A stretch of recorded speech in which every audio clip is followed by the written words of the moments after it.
kau nanti tampilkan, gue tinggal baca-baca itu susah. Beta orang ke berapa? Beta terakhir ah. Sudah. Beta kan habis makan. Ini pintu sih. Cahayaan dapat. Selamat siang. Kami dari kelompok 1 akan menyampaikan hasil presentasi kami. Yang pertama, saya akan memperkenalkan nama kelompok. Atas nama Trini Paridasila, Yuniarti Ablelo, Rinde Kisalita Rambukalunga, Riki Nenotek, Santi Herlina Tualaka, Yaner Tahun, Rey Mateos Hesronapi, Yoka Yohanes Penu, Winnie Marcelato, Yeripi Boimau, Wehelmina Baralai.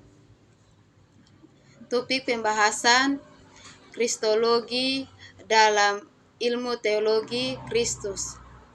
Topik pembahasan terbagi dalam 3. Yang pertama, Kristologi dalam ilmu teologi Kristus sebagai Mesias. Kedua, Kristologi dari zaman ke zaman. Ketiga, dimensi Kristologi dan tokoh-tokoh Kristologi. Yang pertama, Kristologi. Kristologi adalah cabang ilmu teologi yang membicarakan tentang posisi Yesus Kristus di dalam agama Kristen. Makna kehadiran Kristus bagi orang Kristen diyakini sebagai pemeliharaan dan penyelamatan dunia terkait dengan setiap persoalan hidup. Tema-tema seperti feminisme, teologi pembebasan atau kemerdekaan adalah tema-tema yang saat ini sedang populer pada zaman modern, di mana umat Kristen terus merenungkan makna Kristus itu. Tema-tema itu disebabkan adanya penindasan oleh perang eksklusivisme, berkesenjangan sosial di masyarakat, dan sistem negara yang terkadang tidak adil pada seluruh ciptaan, termasuk alam kristologi yang dihayati dalam kondisi alam yang rusak karena pemanasan global disebut sebagai kristologi ekologi, yang berarti kristologi yang berfokus pada seluruh ciptaan disebut kristologi kosmik. Bahkan ada yang menguraikan 18 gambaran terkait Yesus Kristus dengan budaya adat istiadat yang terus berubah. Yang kedua, kristologi dalam ilmu teologi. Dalam pembangunan cara lama dan ilmiah, kristologi dimasukkan dalam rumpun teologi sistematika. Dogmatika teologi bagi umat Kristen merupakan penyataan atau wahyu Allah kepada manusia melalui kedatangan Kristus.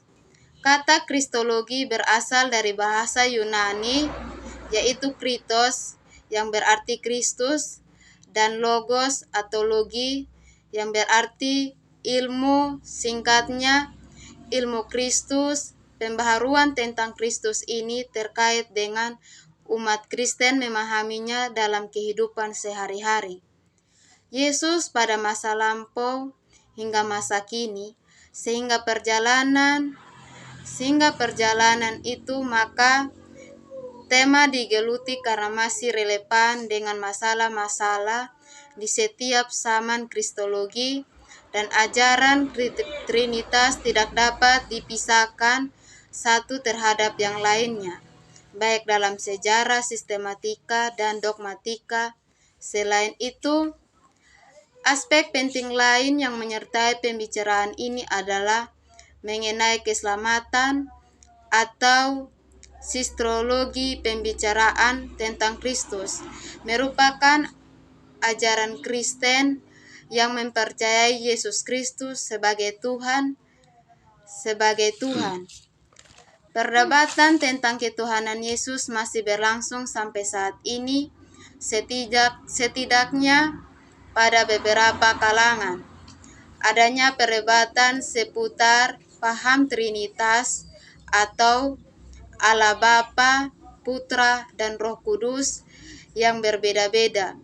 Utamanya tampak dalam pemikiran Irenaeus, Tertullianus, dan Origenes pada masa lampau. Sampai saat ini masih ada perdebatan tentang keilahian mengenai kemanusiaan Kristus, dan keilahian Kristus terus terjadi. Setidaknya bisa diketahui dari uraian seorang tokoh dalam Gereja Katolik Roma, Karl Rahner, pada tahun 1900, yang menegaskan kembali bahwa Yesus adalah 100% Allah dan 100% manusia.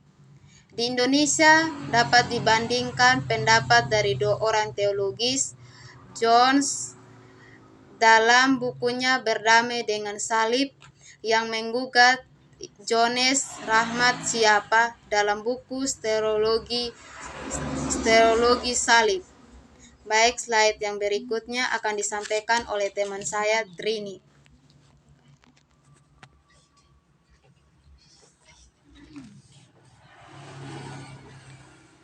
Kristus sebagai Mesias. Melalui pendekatan biblis atau bernaktik Alkitab ditemui sebutan bahwa Yesus adalah Mesias. Hal ini diperoleh dari Alkitab, khususnya dalam Perjanjian Baru atau bahasa Yunani. Kristus yang pada Perjanjian Lama disebut Mesias atau bahasa Ibrani. Mesias dalam Perjanjian Lama.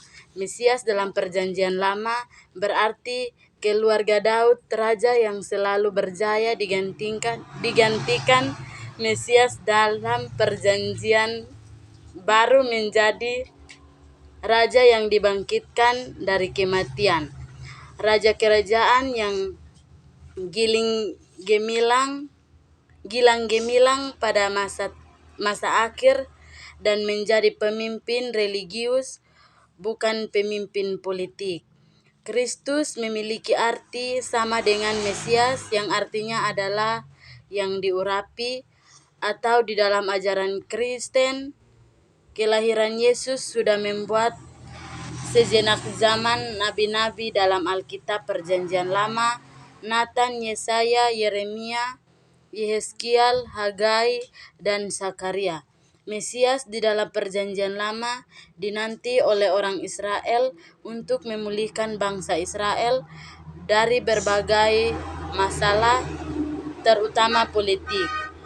Jadi hadirnya Mesias adalah sebagai solusi dalam masa Kristus, masa Israel dibawa oleh bangsa-bangsa lain. Mesias dalam Perjanjian Baru. Dari berbagai istilah tentang Kristus pada orang-orang pada masa awal Masehi sesudah beragam. Informasi lain yang disebut sebagai Mesias dari Israel. Mesias adalah Kristus disebutkan Paulus sebanyak 270 kali, dan variasi nama Yesus Kristus atau Kristus Yesus sebanyak 109 kali. Nama itu menunjukkan pada Allah, Tuhan, atau kata ganti menjurus pada Allah. Slide yang berikut dijelaskan oleh teman saya Yuniarti Ablelo. Kristologi dari zaman ke zaman. Abad pertama Masehi atau Kristologi menurut Perjanjian Baru. Jawaban-jawaban tentang siapa Yesus adalah sebagai berikut. Paulus adalah Yesus adalah Kristus yang disalibkan dan dibangkitkan. Markus, Yesus adalah Mesias. Matius, Yesus adalah Musa baru, pengajar hukum baru. Lukas, Yesus yang penuh dengan Roh Kudus adalah juru selamat semua orang. Yohanes adalah sabda Allah yang menjelma sebagai manusia. Kristologi abad 2-11. Pada abad kedua, Kristologi belum terlalu diperdebatkan, tetapi sudah terdapat pertanyaan-pertanyaan ontologis tentang keutuhan Yesus. Masyarakat waktu itu ingin sekali mengetahui siapa Yesus sebenarnya dalam kaitannya dengan Allah. Kemudian secara hakikat, Terdapat tokoh bernama Arius yang mengatakan bahwa Allah tetap Allah dan hanya ada satu. Allah tidak mungkin ada bersatu atau sehakikat dengan suatu yang terbatas. Menyebut Yesus atau Allah sama artinya menghujat Allah karena yang ilahi dan tak terbatas disatukan dengan yang jasmani dan terbatas. Kristologi abad 2-11. Pada abad kedua, kristologi belum terlalu diperdebatkan, tetapi sudah terdapat pertanyaan-pertanyaan ontologis tentang keutuhan Yesus. Masyarakat waktu itu ingin sekali mengetahui siapa Yesus sebenarnya dalam kaitannya dengan Allah. Kemudian secara hakikat terdapat tokoh bernama Arius yang mengatakan bahwa Allah tetap Allah dan hanya ada satu. Allah tidak mungkin ada bersatu atau sehakikat dengan suatu yang terbatas. Menyebut Allah Yesus atau Allah sama artinya menghujat Allah karena yang ilahi dan tak terbatas disatukan dengan yang jasmani dan terbatas. Slide yang berikut akan disampaikan oleh Kakak Joka.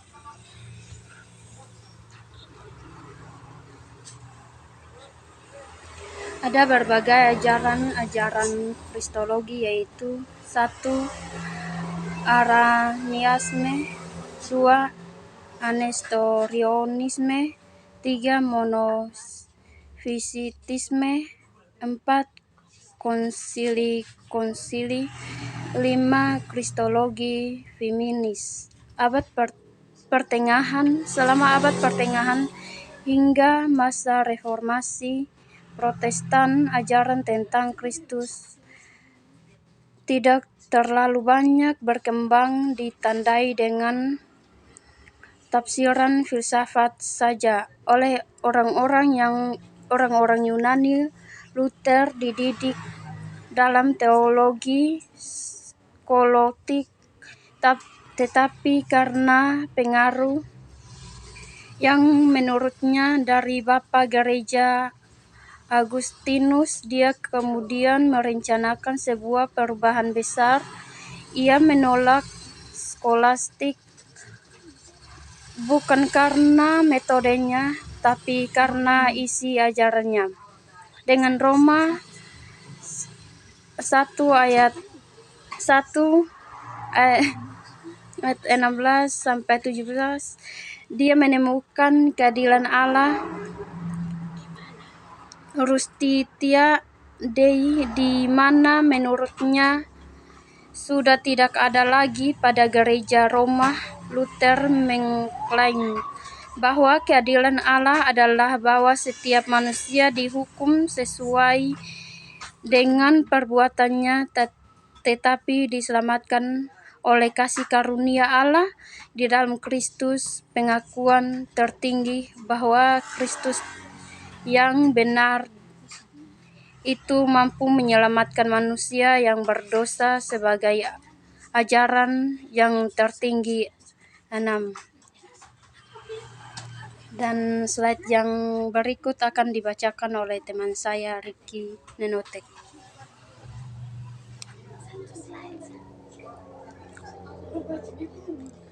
Modern. Isu-isu pada zaman modern yang seharusnya dapat dijawab oleh kristologi sangat beragam. Pluralisme, kemiskinan, perang, penderitaan, bencana alam, dan sebagainya. John Hick mengutip pandangan Knitter tentang keunikan Yesus dalam 5 hal. Hal yang pertama, agama lain mungkin nyata seperti Kristus. Karya Allah yang ingin menyelamatkan manusia, tetapi tidak senyata seperti Kristus.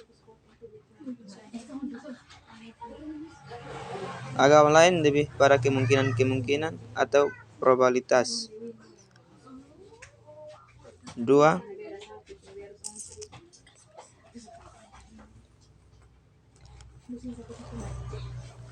Dalam dialog antara iman Kristus sebagai wahyu sangatlah kuat, bahkan terus membuka ruang untuk didiskusikan. 3. Allah sungguh-sungguh berkarya dalam Kristus. 4. Kristus memedulikan keadilan sosial, dan di sini kasih Kristus dilihat secara hubungan mutualis karena kasihnya dibutuhkan dalam situasi ini, yaitu sebagai pembebas. Dalam pandangan Yesus sebagai Allah adalah juru selamat secara universal. Baik, slide yang berikut akan disampaikan oleh Kakak Winnie.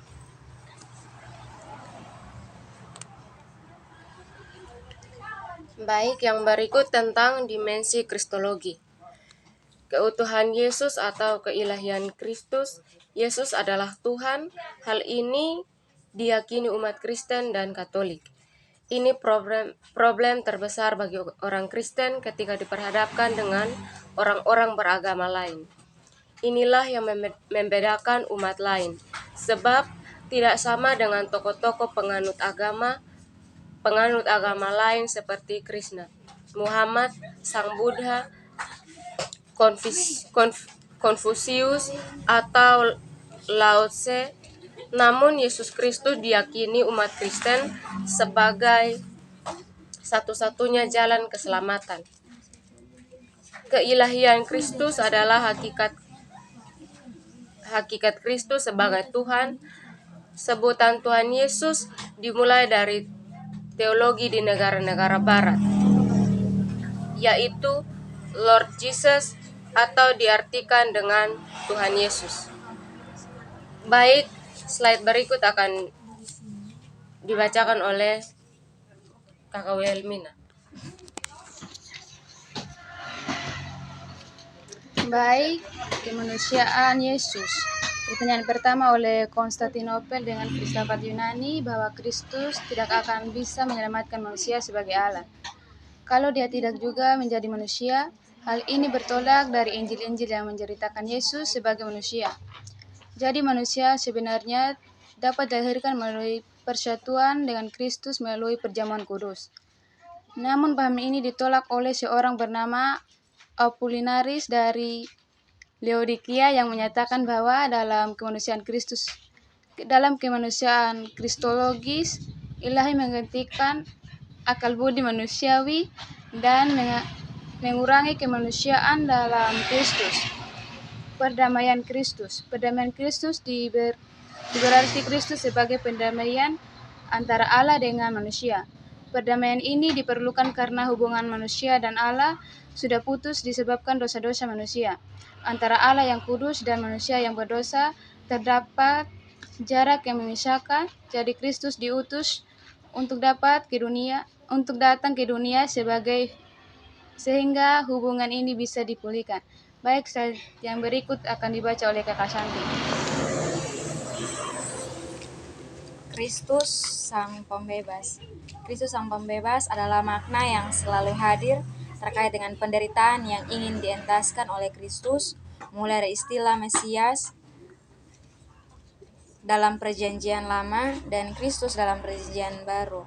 Selain dikaitkan sebagai pembebas, kematian Kristus di kayu salib adalah wujud tindakan Allah untuk menebus dosa manusia terkait akibat dosa, yaitu maut. Baik, slide yang berikut akan dibacakan oleh Kakak. Yang berikut tokoh-tokoh kristologi. Yang pertama Yohanes Calvin tahun 1509 sampai 1564. Yang kedua Thomas Aquinas pada tahun 1225 sampai tahun 1274. Yang ketiga Martin Luther pada tahun 1483 sampai 1546. Yang pertama Thomas Aquinas. Thomas adalah tokoh skolastik yang terbesar pada abad pertengahan dari Italia. Ia adalah seorang Katolik yang saleh, mengenyam pendidikan di berbagai sekolah Katolik dan mengajar filsafat dan teologi di Paris. pemikirannya tentang kodrat manusia adalah bahwa manusia menjadi tidak sempurna ketika jatuh dalam dosa dan diselamatkan Allah melalui rahmat adikodrati yang ditawarkan gereja.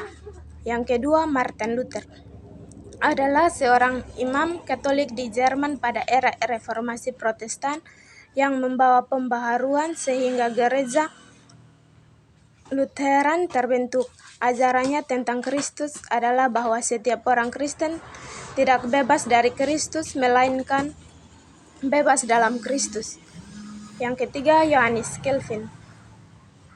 Johannes Calvin adalah seorang pemimpin reformasi Protestan di Swiss. Dia dilahirkan di kota Noyon, Prancis. Dia ahli hukum dan teologi. Dia banyak membantu gereja di Jenewa ketika reformasi. Dia juga dikenal dalam sumbangannya terhadap pembaharuan Mazmur Jenewa. Sepertinya Luther, dia mengerjakan bahwa manusia dibenarkan hanya iman atau sola fide. Referensi Sejarah Dingin Kristoregi Yogyakarta, Kanistus 1998, Kafur Frencinis Yogyakarta, Kanius 2003, Survei B. Garing, PK Gunsing Mulia di Tematika de Robert P. Dorong Wan Dunia Manusiawi pada dan Tuhan. Demikian presentasi dari kelompok 1. Terima kasih untuk waktu dan perhatiannya. Shalom.